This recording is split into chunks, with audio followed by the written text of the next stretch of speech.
Have you ever felt drawn to a spiritual guide's charisma only to discover later that their teachings led you astray? Have you ever wondered how to discern genuine wisdom from seductive deception, when the line between them so often blurs? Welcome back to our channel.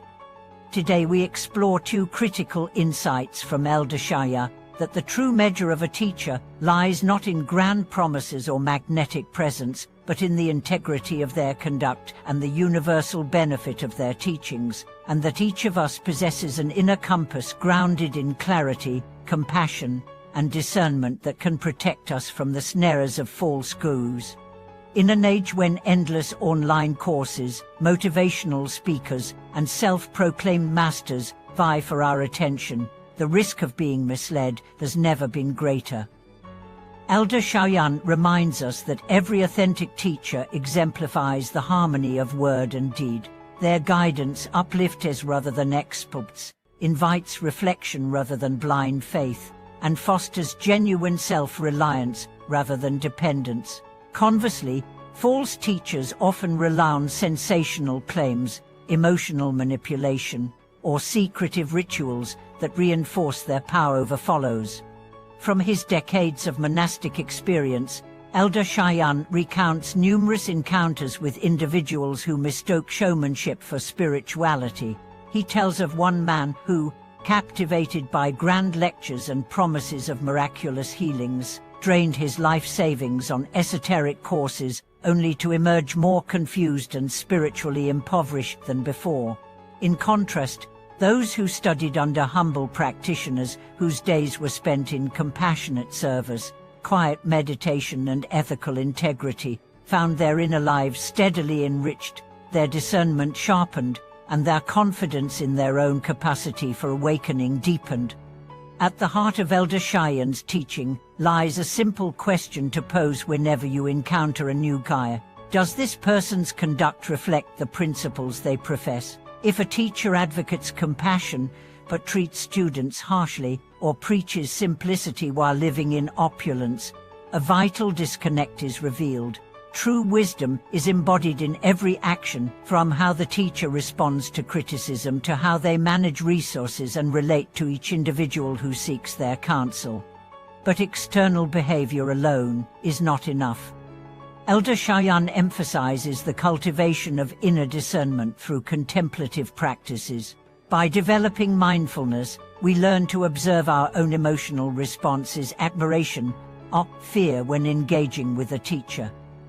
These reactions can color our perception, making us vulnerable to suggestion.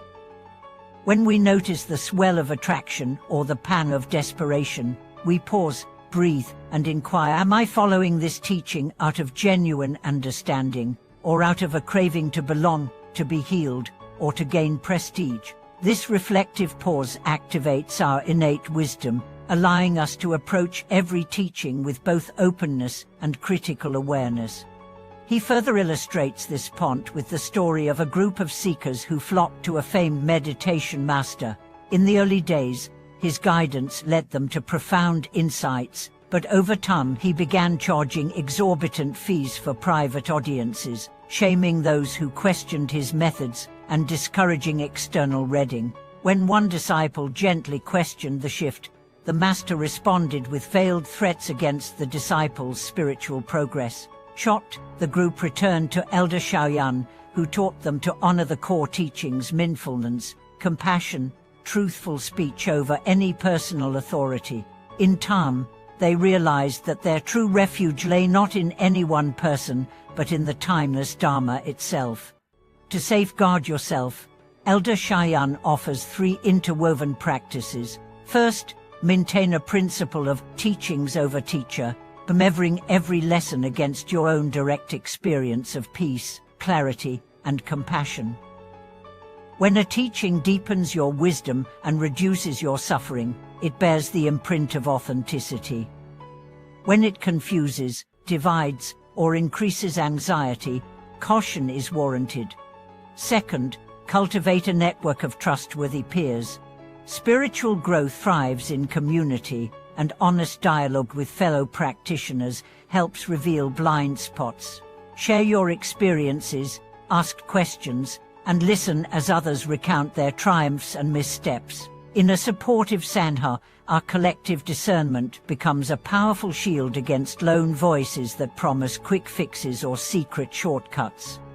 Third, ground yourself in the silence of personal practice. Amid the noise of promotional events and flashy retreats, return regularly to simple meditation or mindful daily activities. In these quiet moments, the subtle resonance of truth becomes palpable. The clarity that arises in stillness illuminates any distortions proffered by teacher or Zoroasters, reaffirming the unshakable steadiness of your own heart-mind. Elder Cheyenne also warns against the temptation to label all unconventional or misunderstood teachers as false. Genuine wisdom can emerge in unexpected forms. Instead of seeking approval from any authority, we learn to meet each teacher with respectful curiosity, testing their guidance against the benchmarks of ethical integrity, logical coherence, and the tangible increase of compassion in our lives. Over time, by weaving these practices into your spiritual journey, you develop an inner radar sensitive to the slightest hint of hypocrisy or manipulation. You recognize that true masters point not to themselves but to the boundless potential within you. They neither demand total surrender nor hoard knowledge behind closed doors. Instead, they invite you to awaken to see your own mind clearly, to act with kindness, and to live with wisdom, so that no external misguidance can ever dim the luminous light already shining within.